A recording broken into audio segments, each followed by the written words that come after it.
Welcome back to the Wilderness Podcast. How y'all guys doing? How y'all feeling tonight? All right, on this wonderful Wednesday that we are here with. So check it out. Tonight's show, the Effects of Trauma Show.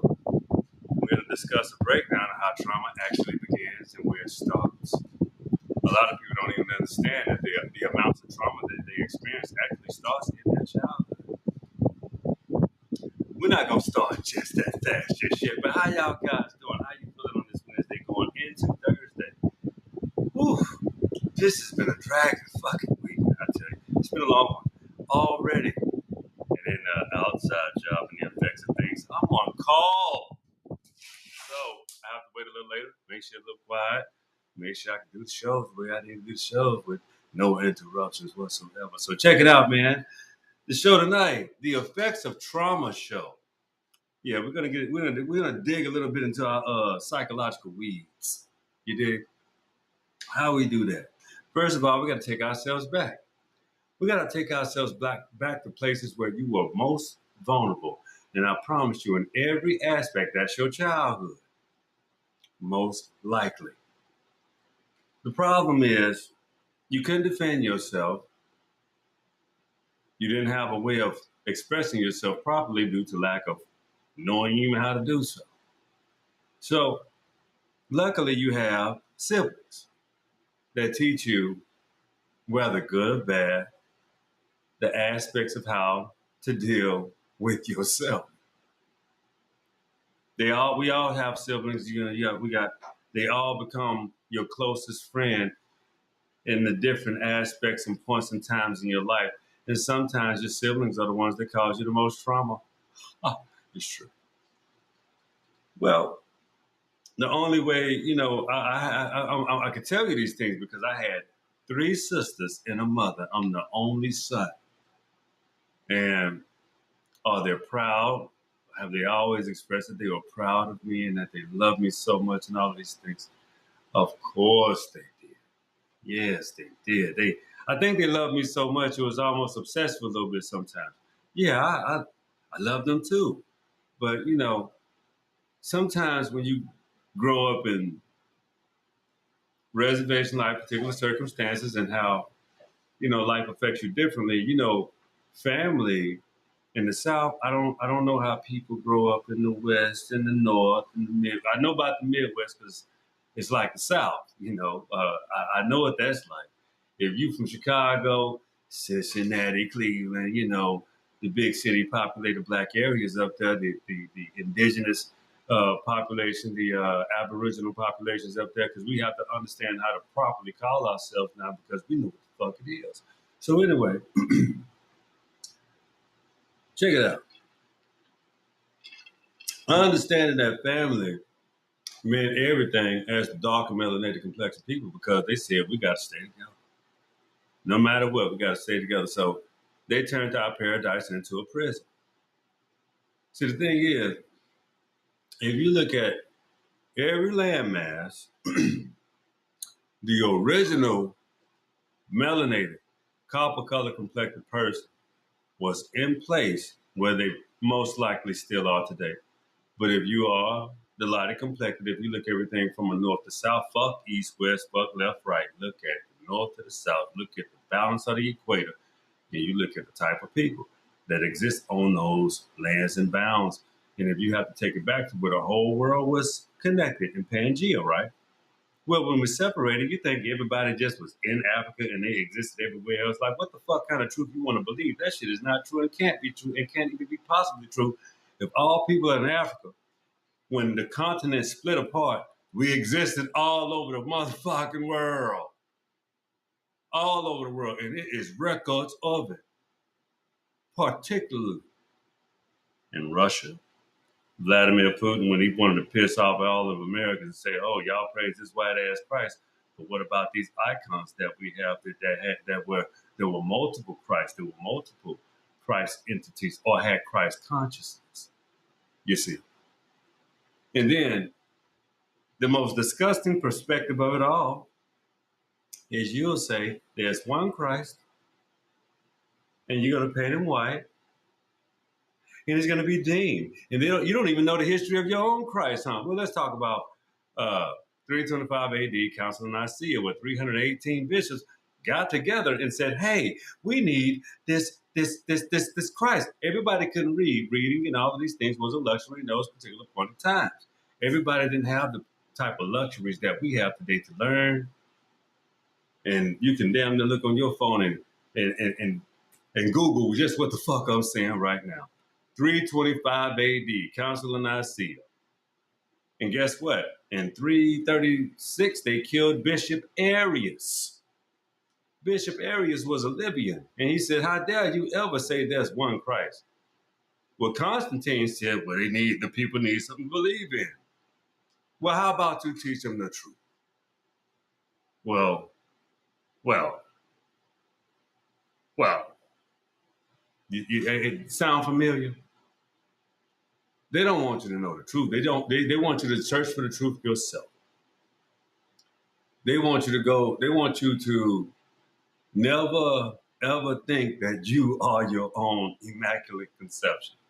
Everything that you should and want to know about yourself, you should want to reach to because that's the healing parts and aspects of yourself. Tell me if it ain't true. Have you tried it? You know it's true because you can feel it. That's the big difference. So when people tell you about these orchestrated religions and these different platforms that they had back in the day, see, these were the multiple platforms back in the day. You got Presbyterian, you had Jehovah's Witness, and all these speakers of light and truth. If you think about all of these platforms, when they open up the floodgates and say, "Okay, well, knowledge is here now," we have changed ages. So all power doesn't exist with the people that forced their way into power. So you have to force your way. So the thing is, when you felt like you could do a better job than the originators, well, here, let's see what you come out and about. It's about that motherfucking time. You fail. You fail without your mom and your dad every time. See, that's the problem with white people. You really think you really believe your own bullshit. You really believe that you can create when you were created. You really think you can be something that you're not. You can never supersede your mom and your dad, especially when you've done a horrible job with your. The only thing you've been superior in is mediocrity and force and rule. Sad case, but true. And you walk around running corporations that you believe the bullshit that you say, and your secretary know better than the shit that you know. And it's true. It's true, and you know it. The reason why, blacks aren't allowed in a lot of boardrooms because you get to discuss some mediocrity bullshit that you know ain't true, but you get the bat phone call, put that in motion, and you say, "Let's make this decision." And you know it's an awful decision, but it's the one that's going to pay us. So if the shit went down tomorrow, I can take care of my family. Fuck this company. That's your behavior. You do it every time. That's why you run these motherfucking companies in the dirt. You hate to do right. You want to do what benefits you so bad, and you just can't. You just have to slip that little motherfucking way out of to do it. Because you're a fucking dirtbag, and most of you are. Most of you like to inflict pain and act as if it's a lesson. When you know what, in all actuality, it's just an awful orchestration of your fucking foolishness. And that's what you see it in Congress. See, black people, we've been saying this shit for the past fucking 70 motherfucking years. 70 years we've been saying this country's going down the fucking toilet. And some whites knew it too. Some of them knew that this shit is just, look at it. See, when you are addicted to not telling the truth about nothing, that's a commitment like a motherfucker. You addicted. You literally put yourself in a position to say, "I'm going to play God As long as I can lie, cheat, and steal and apply force. And then, even if you know I'm a liar, even if you know I'm not telling the truth, I'm going to do what the fuck I'm going to do anyway. That is just shameless. That's so fucking foul and vile. You don't even understand how you don't even give a fuck how you look to the rest of the world. You can give a fuck less. As long as you can maintain your little shit that you think you got, because you can't do this again, can you? And the shit that you're doing right now is just pathetic and pitiful, and you're on a world stage, and everybody see the awful decisions that you're making and act like you can maintain the power that you can't maintain. You're exposed. You see, so the effects of trauma come in a lot of forms. You don't understand when you put your motherfucking foot on my neck, you can't move either. That's why this country has not progressed. You have totally shut out the indigenous class in jobs. We have been blackballed, exiled, executed, never exonerated. But I've been exonerated a couple of times, but with sometimes even in court exonerations come with blackballment. You just can't be right and move on. No, none of them motherfuckers out. They'll call organizations and tell people, don't fuck with him. He's toxic. No, you're toxic. You're a complete fucking dirtbag, man. If you understood the type of people I had to work for, I was completely well within my rights to do what I had to do in order to take care of my motherfucking family and keep my sanity. You hit me, I hit you back a little harder. But we didn't even have to exchange like that. All you had to do is give me my motherfucking just due. If I'm excellent, I'm excellent. If I'm great, I'm great. If I'm appropriate, I'm appropriate. If I'm the motherfucking man, I'm the motherfucking man. But that was taken from me. Not once, twice. See, I didn't have a whole lot of jobs. I didn't change jobs like draws. Matter of fact, me and my brother-in-law was having a conversation. He told me, he said, Danny, he said, man, he said, you know, man, how many people ain't, man, you ain't really have like 5 jobs in your whole goddamn life. I said, you right. I said, I'm dedicated, man. I have talent. And then when I do what I do, I put my energies and effort into it. And it's traumatizing when somebody tell you, you're not doing what you do. That'll make you go off on a motherfucker. That'll make you slap shit out somebody, man, when they're gonna sit up here and just take the credit for your efforts. Take all of you away from you and act as if you didn't put the fucking work in to do what you have done, but I don't get the money for it though. And I know how much money being out there. Little funky ass bonus and I ran the whole thing. I think I don't see that shit. That's crazy. So no, I wasn't interested in that shit, man. I was like, I know how this money moves now. I saw how that money moved. I know how that money should have been moving to me. That made me extremely fucking pissed off. And them motherfuckers looked at me like I was supposed to be grateful. That's preposterous. That's incredibly stupid to assume. He black. He know we white. You know, no, fuck hell, no, nothing. I did the work. I want the majority share.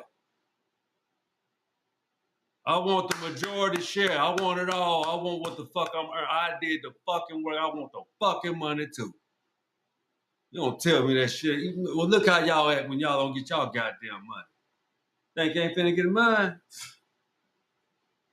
That's when you got a problem. See, the thing is, y'all are used to dealing with our parents' parents. You didn't want our parents. Now you got us. And we don't give a fuck how you feel about nothing. And don't nobody give a fuck about no reparations either. I want restitution. Reparations don't mean a motherfucking thing. Restore this fucking nation. And you have to give it back to the people that goddamn built it. And it ain't you. Yeah, the people play parts. A lot of people have played a lot of fucking parts. But parts that are meant to be played were the most pivotal by the indigenous, the aboriginal. So, as y'all understand that white boy got down with them Siberians, you see what he did to him? He put that motherfucker in jail. Uh-huh. He put him in jail. He said, "Well, y'all done a good job. I told you. When I tell you, when white people, when white supremacists, not all white people. I digress on that one now. But when white people are done with their tools, they break the fuck out of them. They throw them in jail. They get rid of them, and they just say, okay, well, you've done your job. But if you don't take the money, but wait a minute, what have you done to my parents? All these folks that came across these waters, they didn't get their just due. They threw them in prison. They were through with their tools. Because, see, these people tried to replace my real people. See these folks here? See, this is the history of the Choctaw, Chickasaw, and the Natchez. And you already know I got to do a book share because that's how we get down on the show. So prepare. Check this out. Show you where my people came from. I'm gonna give you something, yo. That ain't the right page. Is this one?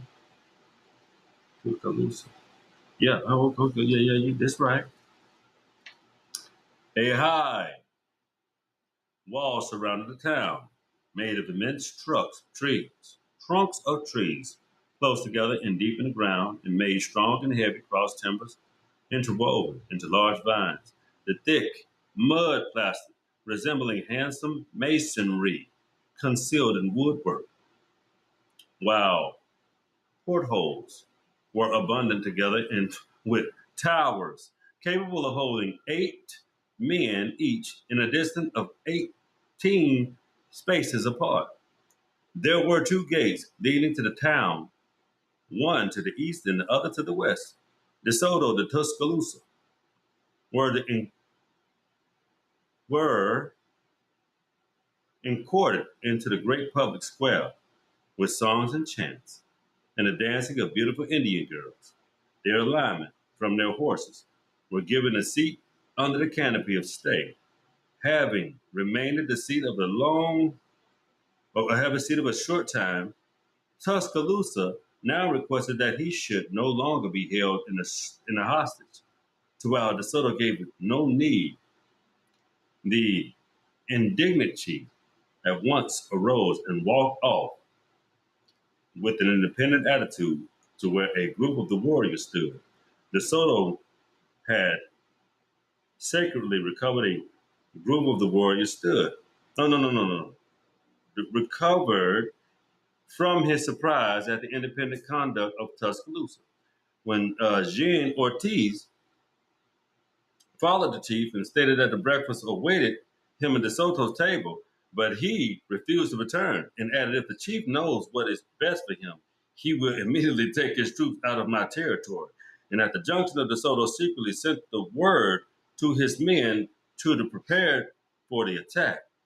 Then, hoping to prevent the attack until he could again get the possession of the chief, De Soto advanced toward him and assumed smiles and word of friendship. But Tuscaloosa scornfully turned back upon him and was soon hidden among the multitude of the highly excited warriors.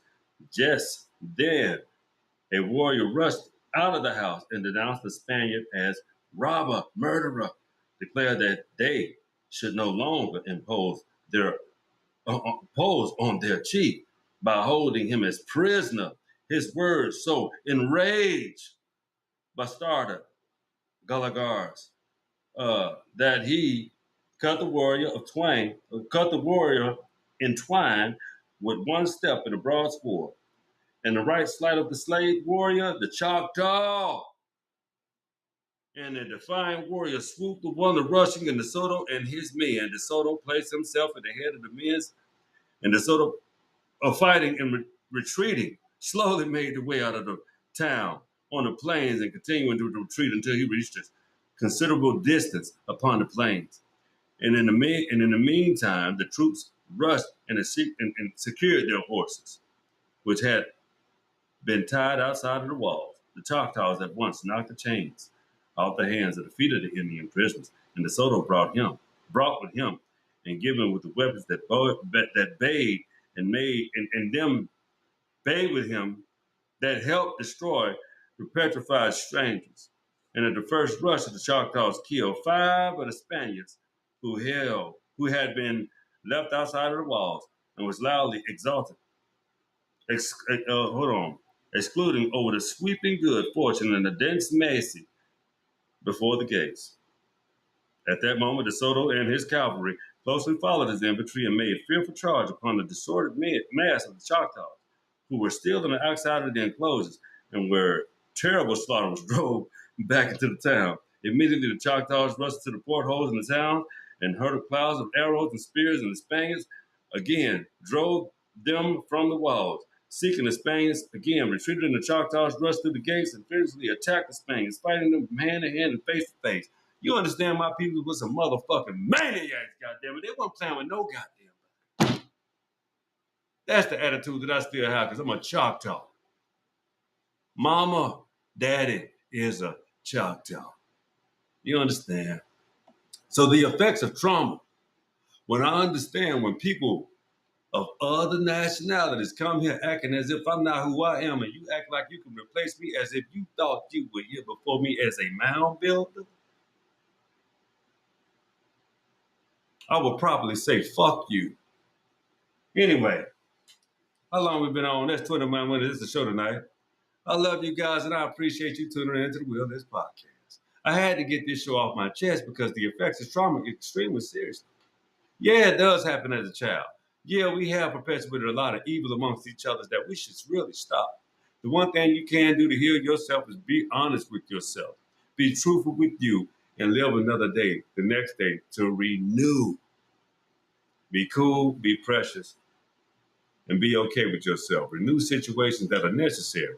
Those that you can't renew, if you're not getting the value out of yourself of what you want and things that are surrounding and granted for you and to you, fuck them. Leave them be. It's okay. We live to go another day. That's the show tonight, ladies and gentlemen. I appreciate you. I love you. And once again, I appreciate you tuning in for the Willis Podcast. And always remember to go on willispodcast.com, check out some merch. Why don't you just go ahead and what you do is you go to willispodcast.com, download the app. It's called Spaces. Download Spaces. And you say, type in willispodcast.com. And then you're going to see my personal app that's hosted by Spaces. So when you go into Spaces, you download the app. I will accept your invite if it's legit. But that's the show tonight. Thank you so much, and I appreciate you for tuning in. Thank you again. And remember, you know this is my favorite part. You know this is it. Come on, say it with me. You know what it is. The will is done. Bees, my people, I love you. Stay tuned for the next show tomorrow. I'll holler at y'all asses.